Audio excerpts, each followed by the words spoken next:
नमस्कार, फाइटर समाचार में आपका स्वागत है। पेश है आज 31 जनवरी सुबह 6 बजे राजस्थान की खास खबरें। कोटा में एसीबी ने एमबीएस हॉस्पिटल में कार्रवाई करते हुए सीनियर नर्सिंग अधिकारी को 10,000 की घूस लेते रंगे हाथों गिरफ्तार किया है। एसीबी की कार्रवाई से एमबीएस अस्पताल में हड़कंप मच गया है। कोटा एसीबी को ठेकेदार द्वारा शिकायत मिली थी कि उसकी एमबीएस अस्पताल में मशीनों की मेंटेनेंस फर्म है। Senior nursing officer Mansoor Ali के पास उसकी फर्म के बिल पेंडिंग है, जिसको पास करने की एवज में मंसूर अली 15,000 की राशि की डिमांड कर रहा है, जिस पर सत्यापन के दौरान मंसूर अली कपूरचंद ठेका कंपनी से 5,000 की राशि वसूल चुका था तथा शेष 10,000 घूस रकम नर्सिंग अधीक्षक कार्यालय में बैठकर वसूल रहा था। तभी वहां घात लगाकर बैठी एसीबी की टीम ने नर्सिंग ऑफिसर मंसूर अली को ट्रैप कर लिया। एडिशनल एसपी विजय स्वर्णकार ने बताया कि मौके से कई सारी फाइलें भी एसीबी ने जब्त कर ली हैं, जिनकी भी जांच की जाएगी। सत्यापन के दौरान मंसूर अली ने घूस रकम का कुछ हिस्सा विभाग के बाबू एवं अकाउंटेंट के लिए भी लेना बताया। ऐसे में अब एमबीएस अस्पताल का बाबू और अकाउंटेंट भी एसीबी के रडार पर हैं। गहलोत राज में हुए खेलों के आयोजन पर अब सवाल उठ रहे हैं। सरकार ने इन खेलों की जांच की विधानसभा में घोषणा कर दी है। खेल मंत्री राज्यवर्धन सिंह राठौर ने कहा कि ग्रामीण और शहरी ओलंपिक खेलों की जांच को हम तैयार हैं। राठौर ने कहा कि आयोजनों पर विभागीय बजट से 4 गुना ज्यादा पैसा खर्च हुआ है। करीब 126 करोड़ की तो केवल टी शर्ट खरीदी है। मंत्री ने साफ किया कि इन खेलों के आधार पर किसी को सरकारी नौकरी नहीं मिलेगी। वहीं ईआरसीपी पर बहस में जल संसाधन मंत्री सुरेश रावत ने कहा कि इसमें केंद्र पैसा देगा, राज्य पर बहुत कम भार पड़ेगा। उन्होंने कहा कि कांग्रेस सरकार ने कॉरपोरेशन तो बनाया, लेकिन बजट केवल 200 करोड़ दिया।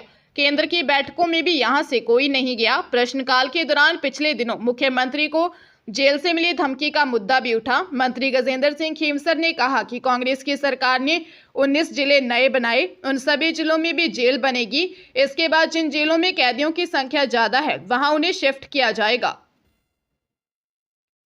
महात्मा गांधी के बलिदान दिवस पर प्रदेश कांग्रेस मुख्यालय में सर्वधर्म प्रार्थना सभा का आयोजन किया गया, जिसमें कांग्रेस नेताओं और कार्यकर्ताओं ने 2 मिनट का मौन रखकर महात्मा गांधी को श्रद्धांजलि दी। इस दौरान मीडिया से बातचीत में प्रदेश कांग्रेस अध्यक्ष गोविंद सिंह डोटासरा ने कहा कि ईआरसीपी पर मध्य प्रदेश के साथ जो समझौता किया गया है, उसमें प्रदेश की जनता के हक पर कुठारघात हुआ है। उन्होंने कहा कि ईआरसीपी पर भाजपा ने राजनीति की है। यह प्रोजेक्ट पूर्व मुख्यमंत्री वसुंधरा राजे के समय बनाया गया था, इसको माइलेज नहीं दिया। 5 साल कांग्रेस की सरकार थी, इसीलिए इस पर बात आगे नहीं बढ़ाई। अब जो प्रोजेक्ट रिपोर्ट बनेगी, उसमें 8,000 करोड़ रुपए पहले की तुलना से ज्यादा खर्च होंगे। इससे राजस्थान को नुकसान हुआ है। परियोजना में भी देरी हुई है। अब यह गलत समझौता किया गया है। लोकसभा चुनाव का परिणाम बताएगा कि लोग इनको क्या सबक सिखाते हैं। सत्ता परिवर्तन के बाद भी प्रदेश में 85,000 तृतीय श्रेणी शिक्षकों के तबादले को लेकर स्थिति साफ नहीं हो सकी है। पिछले कांग्रेस सरकार पूरे 5 साल नीति बनाने के दावे करती रही। नई भाजपा सरकार भी इस मुद्दे को लेकर उलझन में है।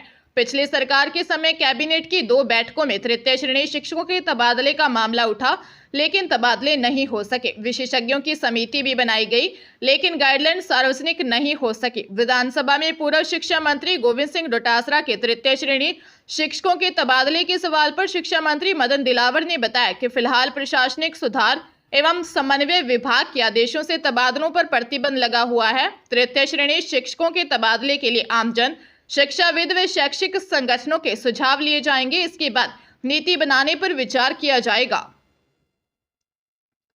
क्षतिग्रस्त सड़कें आमजन की सबसे बड़ी परेशानियों में से एक हैं। जिम्मेदार अधिकारियों की कई बार शिकायत करने के बाद भी सड़कों की स्थिति में कोई सुधार नहीं आता है। लोगों की इसी समस्या को दूर करने के लिए सरकार द्वारा मेरी सड़क और OMMS.nic.in वेबसाइट जारी की है, जिस पर जाकर आमजन अपने क्षेत्र में क्षतिग्रस्त सड़क की शिकायत दर्ज करा सकता है। साथ ही शिकायतकर्ता अपनी शिकायत के स्टेटस को ट्रैक भी कर सकेगा। यह वेबसाइट व मोबाइल ऐप प्रधानमंत्री ग्राम सड़क योजना विभाग ने लॉन्च की गई है, जिसके जरिए जर्जर सड़क की फोटो क्लिक कर उसे अपलोड करने के साथ ही अन्य जानकारी उपलब्ध कराए जाने पर क्षतिग्रस्त सड़क की मरम्मत हो सकेगी। इस ऐप का इस्तेमाल कोई भी ग्रामीण अपने मोबाइल या कंप्यूटर पर कर सकता है। राजधानी जयपुर में आपसी कहा-सुनी व लड़ाई झगड़े में पत्नी की हत्या करने के मामले में जयपुर महानगर कोर्ट ने 64 वर्षीय पति को आजीवन कारावास की सजा सुनाई है। न्यायाधीश बलजीत सिंह ने परिस्थितिजन्य साक्ष्यों के आधार पर दोषी राम सिंह रावत को आजीवन कारावास की सजा सुनाई। कोर्ट ने अपने आदेश में कहा कि पति द्वारा पत्नी की हत्या कारित किए जाने से पति पत्नी के रिश्ते में अटूट विश्वास व रिश्तों की मर्यादा होती है, वह तार तार हुई है। ऐसे में दोषी के प्रति नरमी नहीं बरती जा सकती। कोर्ट ने अभियुक्त को आजीवन कारावास व 10,000 रुपये के अर्थदंड की सजा सुनाई। पुलिस रिपोर्ट के अनुसार राम सिंह और उसकी पत्नी के बीच 28 नवंबर 2022 की रात झगड़ा हुआ था। इस दौरान राम सिंह ने पत्नी की हत्या कर दी और फरार हो गया। पुलिस ने आरोपी को गिरफ्तार कर कोर्ट में चालान पेश किया। प्रदेश के कई जिलों में अभी भी ठंड और घने कोहरे का सितम जारी है। दरअसल उत्तर भारत में कड़ाके की सर्दी और घने कोहरे के चलते प्रदेश में फिर से सर्दी का पलटवार महसूस हो रहा है। इसी बीच मौसम केंद्र ने 3 फरवरी तक प्रदेश में 2 पश्चिमी विक्षोभ सक्रिय होने की चेतावनी दी है, जिसके चलते कुछ जिलों में बारिश होने व सर्दी का जोर बढ़ने की आशंका है। मौसम विभाग ने कल जयपुर, भरतपुर और बीकानेर संभाग में कहीं कहीं हल्की बारिश की संभावना जताई है। 2 फरवरी को जोधपुर और बीकानेर संभाग, 3 और 4 फरवरी को जयपुर और बीकानेर संभाग में हल्की बारिश हो सकती है।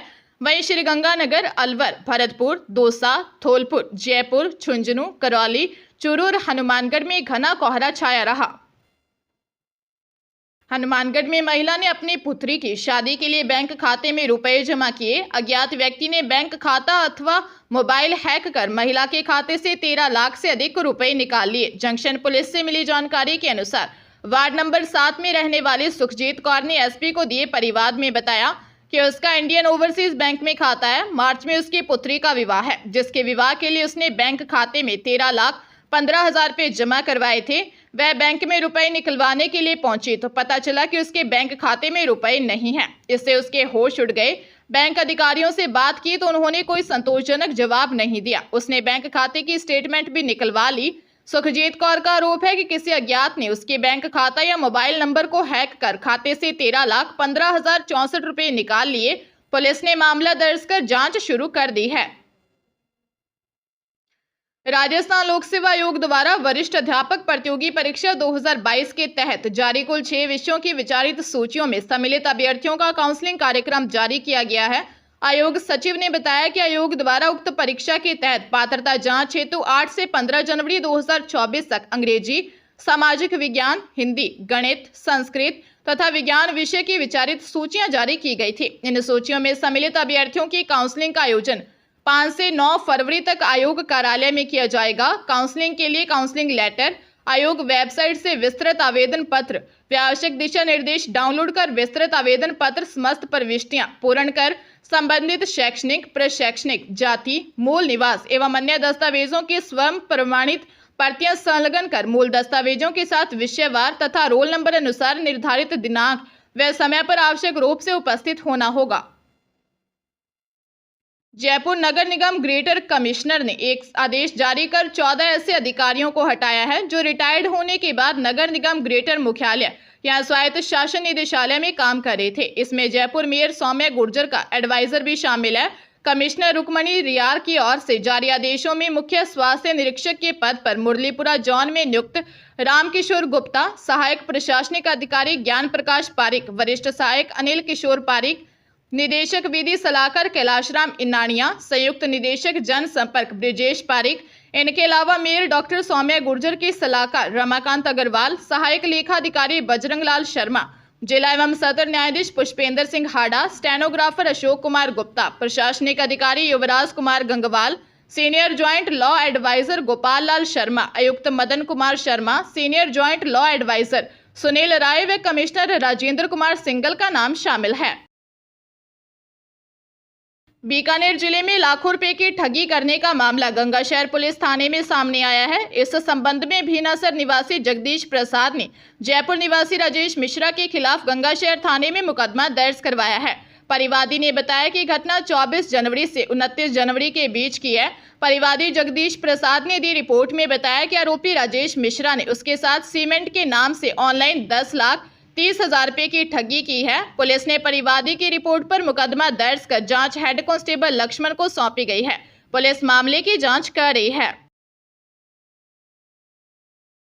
कोटा के इटावा थाना इलाके में एक बुजुर्ग व्यक्ति की हत्या का मामला सामने आया है। पुलिस उप अधीक्षक इटावा सोजीलाल और इटावा थाना अधिकारी नंदकिशोर वर्मा भी मौके पर पहुंचे। साथ ही फोरेंसिक टीम को भी साक्ष्य जुटाने के लिए मौके पर बुलाया गया।